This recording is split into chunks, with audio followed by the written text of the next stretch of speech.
ትኩረት በአፍሪካ የሱዳን ጦር የአረብና የአሜሪካኖች አቋም የማሊ ፓርቲዎች መታገድ ሰው አልባ አውሮፕላኖችን ለፈጥኖ ደራሽ ጦር ያስታጠቃቸው ወይም ገዢውን ያመቻቸው ወትሮም ለጄኔራል ሐሚቲ ጠንካራ ድጋፍ ትሰጣለች የምትባለው የተባበሩት አረብ ኤምሬቶች ናት ይባላል።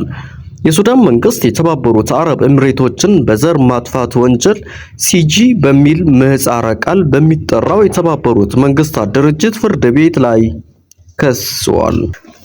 ከግራ ወደ ቀኝ የአሜሪካው ፕሬዝዳንት ዶናልድ ትራምፕ የተባበሩት አረብ ኤምሬቶች ፕሬዝዳንት ሼክ መሐመድ ቢን ዛይድ እና አልናህያን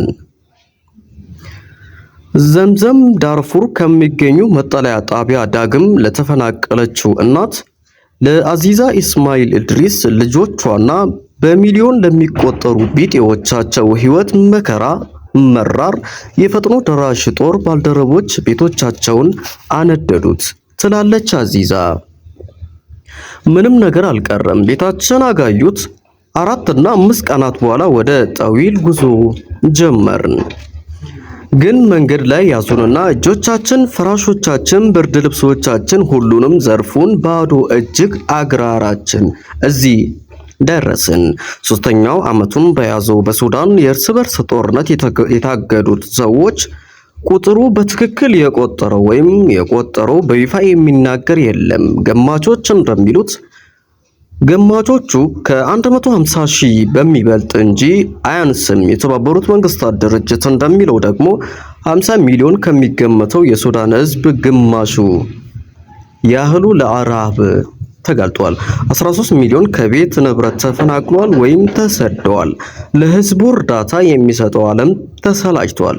የተገኘውን ረዳት ለችግረኛ ለማቃመስ ሲሞክር ደግሞ ተፋላሚ ኃይላት መንገድ ይዘጋሉ፣ እርዳታውን ይዘረፋሉ ወይም ተረጂዎችን ይበታተኑታል።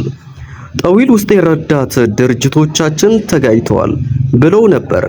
እዚያ ስንደርስ ግን ማንም የለም። ለኛ እህል ውሃ የሚሰጠን ቀርቶ ልጆቻችን አንዲት ብስኩት እንኳ የሚሰጠን አላገኘንም ትላለች አዚዛ። ሰሚያጣ ሮሮ በልማዱ በዓለም አቀፍ የሚባለው ማህበረሰብ የሱዳኖች እልቂት፣ ስቃይ፣ ሰቆቃ ችላ ያለው መስሏል።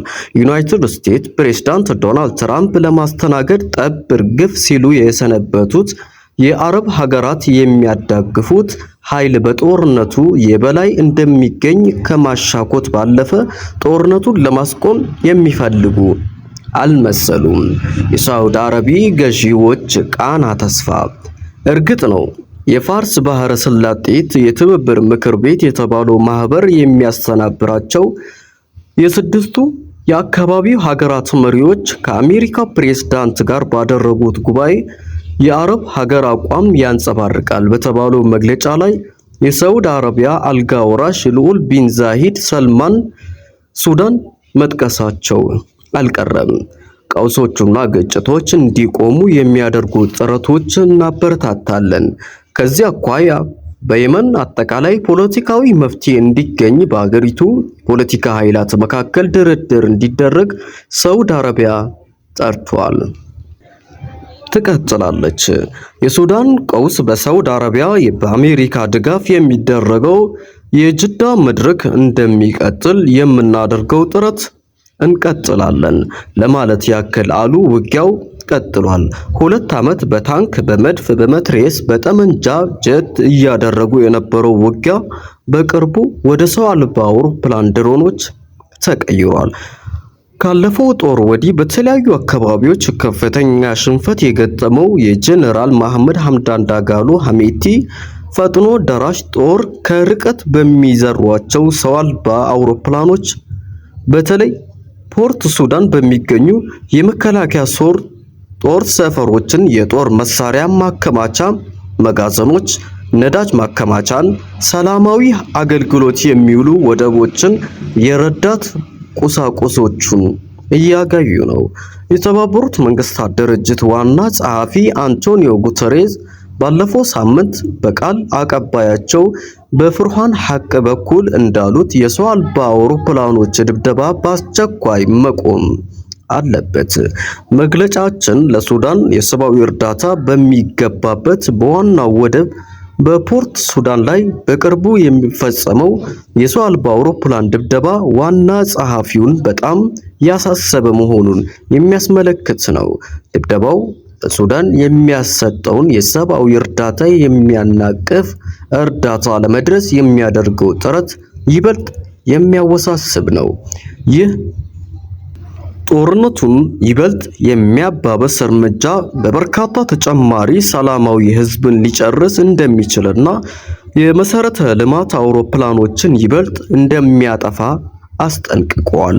የተባበሩት መንግስታት ድርጅት መግለጫ በተሰማ በአራተኛው ፈጥኖ ደራሽ በጦር ኢላማዊውን ከፖርት ሱዳን ወደ ርዕሰ ከተማ ካርቱም አዙሮ የካርቱም የውሃ ማጠራቀሚያ ጋኖችን፣ የኤሌክትሪክ ኃይል ማከፋፈያ መስመሮችን፣ ሌሎችም የመሰረተ ልማት አውታሮችን በሰፊ አልባ አውሮፕላን አደባባያቸውን የተባበሩት አረብ ኤሚሬቶች ጣልቃ ገብነትና የአሜሪካኖች መንታ አቋም ሰው አልባ አውሮፕላኖች ለፈጥኖ ደራሽ ጦር ያስታጥቋቸው ወይም ገዢውን ያመቻቸው ወትሮም ለጀነራል ሐሚቲ ጠንካራ ድጋፍ ትሰጣለች የምትባለው የተባበሩት አረብ ኤሚሬትስ ናት ይባላል።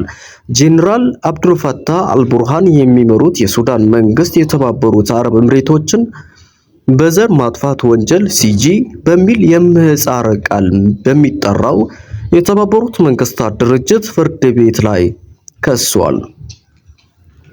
የአቡዳቢ ባለስልጣናት ግን ወቀሳውን ክሱንም ውድቅ አድርገውታል።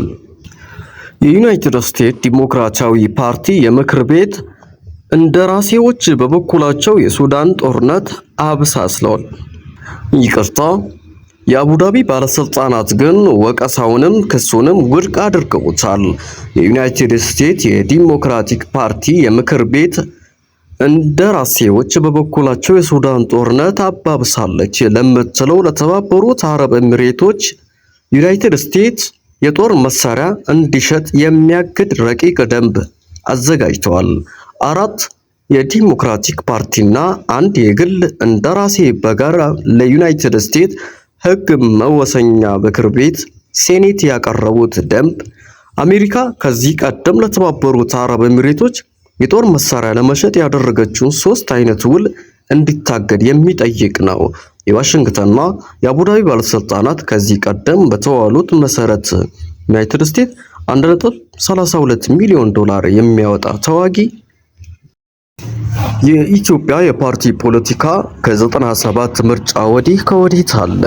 የኢትዮጵያ ሶስተኛ የህዝብ ተወካዮችና የክልል ምክር ቤት አባላት ምርጫ ከተካሄደ 20 ዓመታት ደፈነ። የተቃዋሚ ተሳትፎ የታየበት ኢህአዴግ የፖለቲካ ምህዳሩን ለመክፈት በመወሰኑ ተቃዋሚዎቹ ተበታትነው ከምህፃሩ ይልቅ ጥምረቶችን መመስረታቸው የጋዜጦችና መጽሔቶች መስፋፋት ስለታየው ጠንካራ የምርጫ ውድድር አስተዋጽኦ አበርክተዋል። ኢንተር አፍሪካ ግሩፕ ያዘጋጀው የነበረውና የመንግስት ባለስልጣናት ተቃዋሚ የፖለቲካ ፓርቲዎች አመራርና ፊት ለፊት ያደረጓቸውን ክርክር በብሔራዊ የቴሌቪዥን ጣቢያ መተላለፋቸውን በድምፅ ሰጪዎች ዘንድ መነቃቃት ፈጥሯል። የሲቪክ ማህበራት ስለ ምርጫ ያከናወናቸውን የአድቮኬት ስራዎች ላቅ ያለ ሚና ተጫውተዋል። ይህንኑ የምርጫ ሂደት የተጠናቀቀው በመንግስት ደም አፋሳሽ እርምጃና በተቃዋሚዎች እስር ሆነ በበጎ የሚታወስ አልሆነም።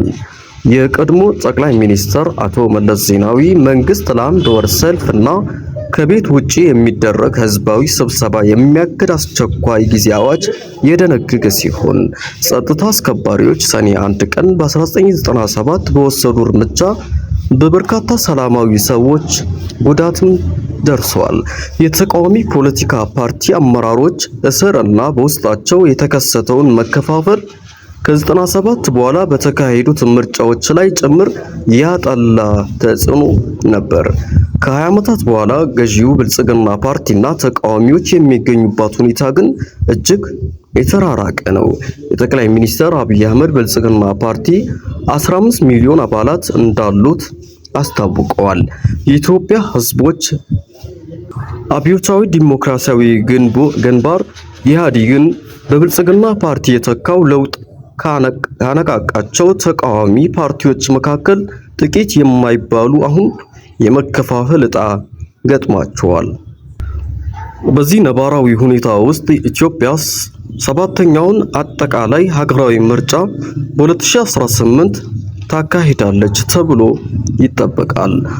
ሁለት እንግዶች የተሳተፉባቸው የእንወያይ መሰናዶ የኢትዮጵያ ፓርቲ ፖለቲካ ህልውና ከ97 ወዲህና በሚቀጥለው ዓመታት ሊካሄድ ከታቀደው ምርጫ አኳያ ይዳሰሳል።